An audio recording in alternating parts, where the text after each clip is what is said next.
J'aime bien d'habitude, hein, mais enfin, là, alors, je vais être un peu plus austère, et puis peut-être un peu long, mais ça n'arrive pas, tous les mois. Je voudrais aussi remercier Denis Faustin et Edmond, peut-être d'autres, je ne sais pas, qui ont préparé ce beau temps de prière ce soir. Alors avant de passer parce que ceux qui viennent pour la première fois, ils ne savent pas que derrière le rideau, il se passe des choses. Donc avant de nous retrouver pour nos agapes fraternelles, je voudrais vous dire combien je me réjouis de retrouver ce rituel des vœux avec les prêtres, les diacres, les épouses de diacres, le conseil épiscopal, les consacrés et tous ceux ou celles qui travaillent à la curie diocésaine. Je crois que plusieurs me l'ont dit avant, depuis quelques jours et quelques semaines, on attendait cette rencontre, cette soirée, avec impatience, et moi aussi. Et ça fait pratiquement 3 ans que nous n'avons pas pu vivre cette soirée en raison de la pandémie et des restrictions sanitaires. Donc c'est toujours pour moi une grande joie de pouvoir vous remercier pour les missions exercées, parfois dans l'ombre, parfois moins dans l'ombre, dans les différentes communautés auxquelles vous appartenez, mais aussi dans les services diocésains complémentaires les uns des autres. Alors ce soir, c'est une belle occasion, on aura tout le temps tout à l'heure de faire connaissance pour certains, que je salue particulièrement, ceux et celles qui participent pour la première fois à ces vœux, et puis de nous réjouir ensemble, de nous présenter mutuellement des vœux pour l'année qui commence et de manifester tout simplement l'amitié que nous avons les uns pour les autres. Nous savons combien l'amitié c'est important. Et c'est sous le signe de la joie de Noël et de l'Épiphanie qui nous est donné que nous partageons ces vœux les plus profonds. Et que nous devenons, je le disais dans mon message de Noël, des porteurs d'espérance, des porteurs de la tendresse de Dieu dans un monde difficile, et des porteurs de lumière dans la nuit. Avec la joie et l'humour que nous avons apprécié tout à l'heure. Je suis un bon public, je peux pleurer facilement d'émotion, mais je peux aussi rire avec à gorge déployée, mais je ne suis pas le seul dans cette assemblée, je ne nommerai personne.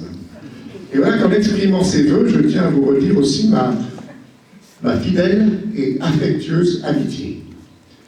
Et ma vive reconnaissance, et celle du Conseil épiscopal, pour ces belles et précieuses missions que vous accomplissez au service de l'Église et du monde.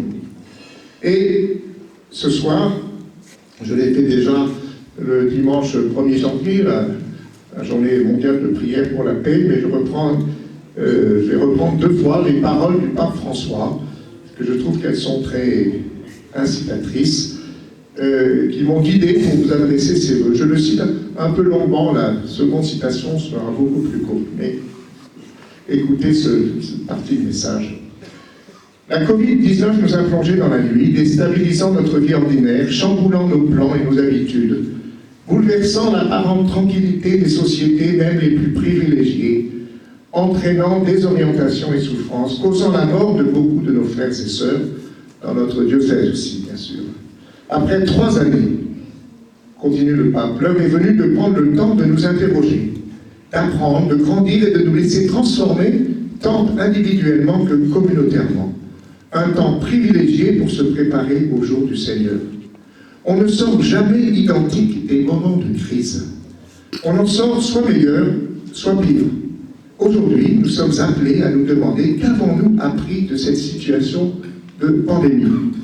Et avec la rencontre des curés de toutes les paroisses que nous aurons vendredi, nous prendrons un temps pour relire ces 3 années et dire comment elles nous invitent à la réflexion et à l'action pastorale pour demain, pour aujourd'hui et demain. Quel chemin nouveau devons-nous emprunter pour nous défaire des chaînes de nos vieilles habitudes, pour être mieux préparés, pour oser la nouveauté?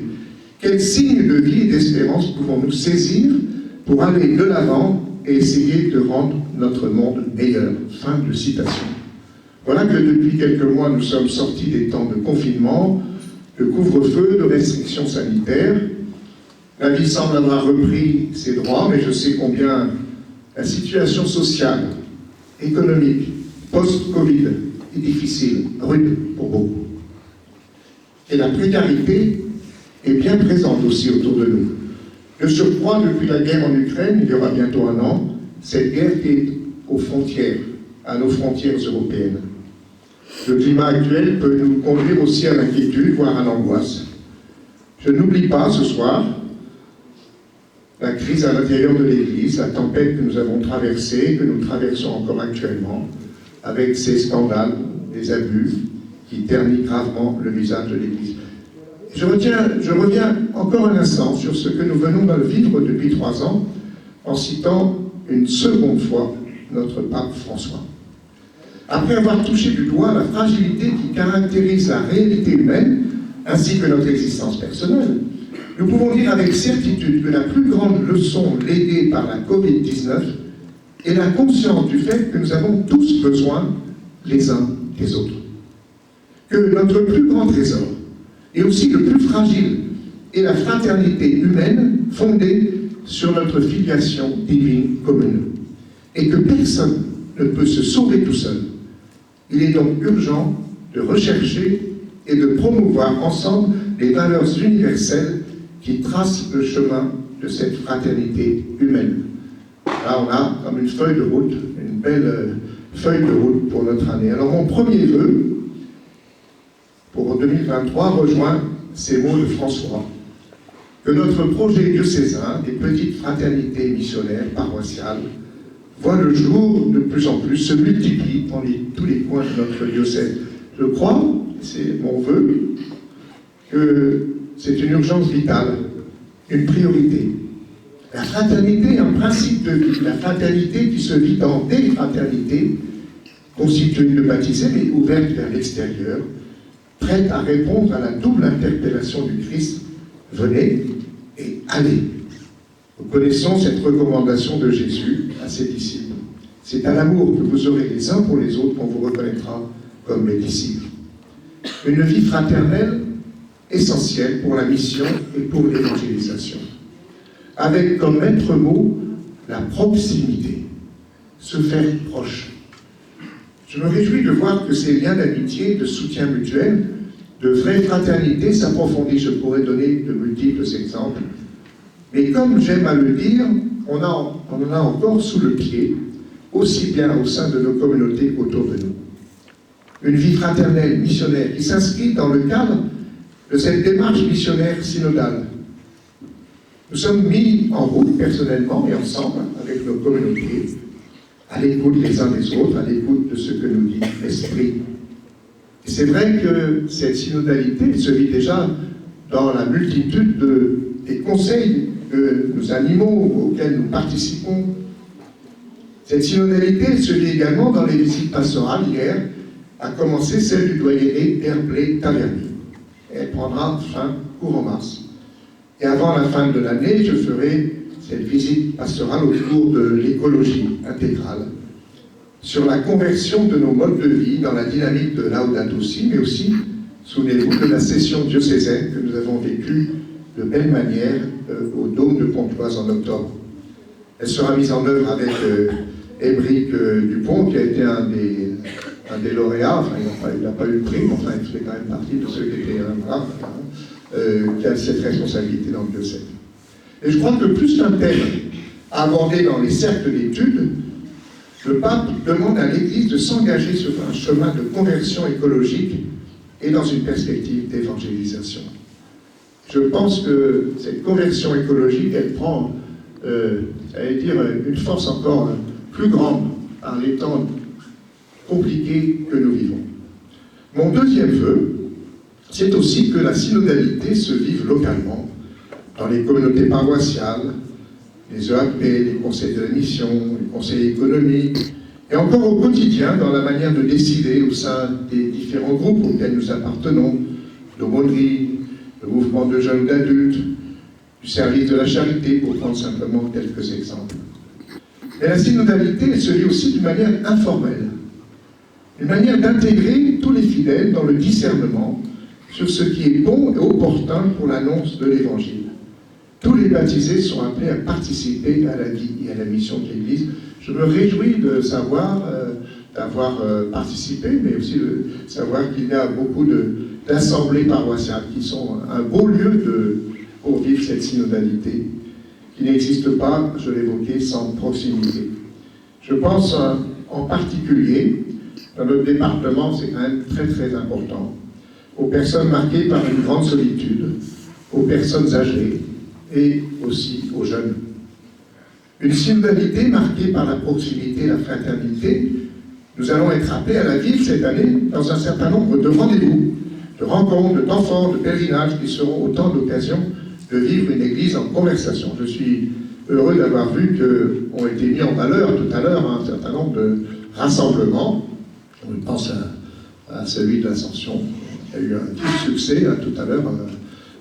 Nos amis Florian, Lise et Étienne. Je pense aussi que nous vivrons au FRAT à Lourdes, bientôt, avec les lycéens, en avril. Et cet été à Braga, Lisbonne, dans le cadre des JMJ, avec les étudiants et jeunes professionnels. 2023 sera aussi marqué par le pèlerinage en Terre Sainte, en février prochain, dans quelques semaines, à Lourdes en avril. Ce sont des signes de renouveau, des démarches qui vont à la source de la foi. Mais cette année, je suis heureux que le Père Fadi ait été vraiment applaudi à Touron tout à l'heure. Vont s'approfondir nos liens avec le Liban, en particulier le vicariat patriarcal de Sarba et son évêque, Monseigneur Paul Roina, avec qui nous avons commencé déjà ce jumelage magnifique qui va toucher les différents secteurs de la vie pastorale. Nous aurons l'occasion d'en parler prochainement. Je sais qu'un certain nombre d'entre vous, voilà, je pense en particulier à tout ce qui est en train de commencer dans l'enseignement catholique, et puis on a aussi une programmation d'un pèlerinage des prêtres incardinés dans le diocèse là-bas à Sarba, et quelques autres initiatives. Voilà. Alors je sais aussi, et le Père Pampano, où est-il, le Père Pano, qui est vraiment... D'abord, Père Pano, je voulais vous dire, je n'ai pas mis ça dans mes notes, parce que je ne savais pas, c'est pour ça que j'ai été surprise, mais vraiment, je suis vraiment mais touché, comme nous tous, hein, par votre humilité. On pourrait peut-être l'applaudir.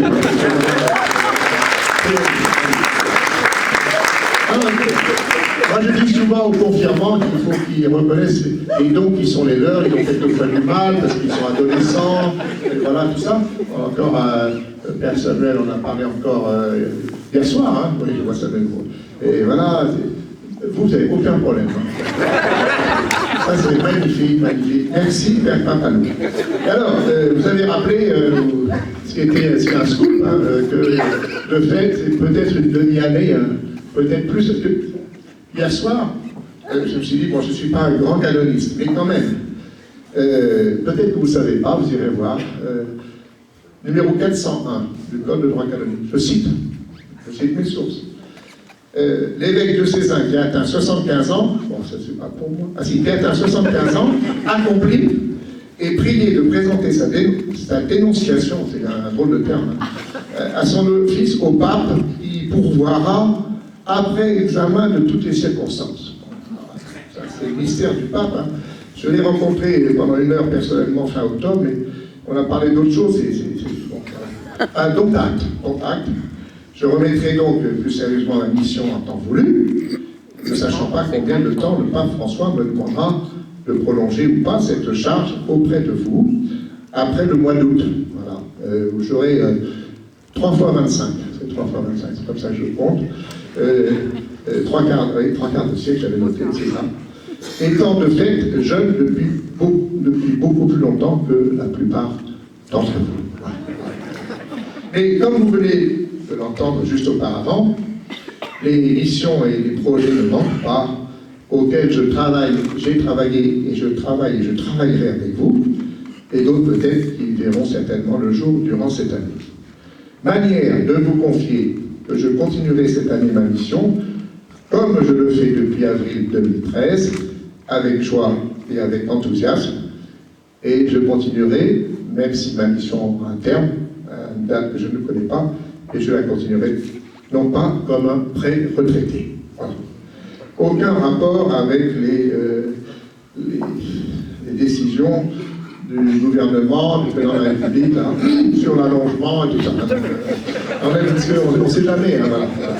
Alors, pour terminer, permettez-moi, plus sérieusement, ce que j'ai dit est sérieux quand même. Hein.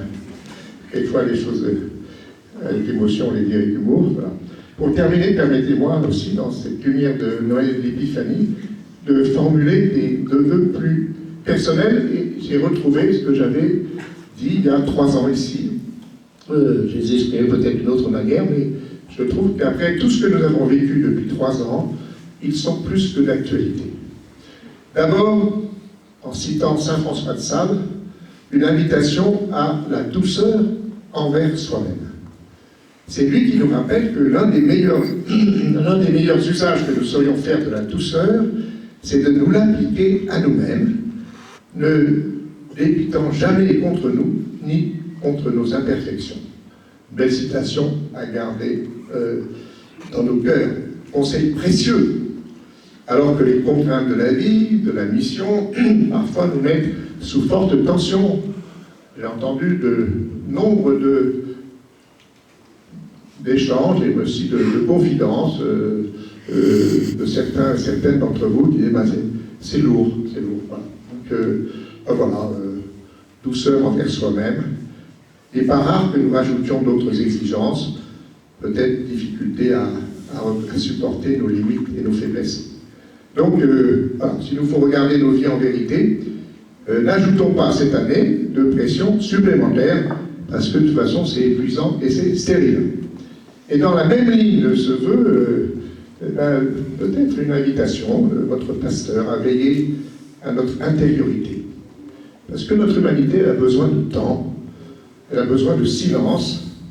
Je suis frappé comme les jeunes revenant de Thésée, alors que les 24 premières heures sont difficiles, après reconnaissent qu'ils ont découvert aussi leur être intérieur grâce au silence, grâce à la prière, bien sûr. Voilà. Je crois que notre humanité a besoin de temps, de silence, de recul pour respirer, et c'est peut-être la première des attitudes écologiques. Le second, et je vais m'arrêter, le second et dernier vœu, c'est d'élargir l'espace de sa tente, comme le dit Isaïe. Ça fait du bien à l'esprit et au cœur d'être prêt à écouter d'autres musiques.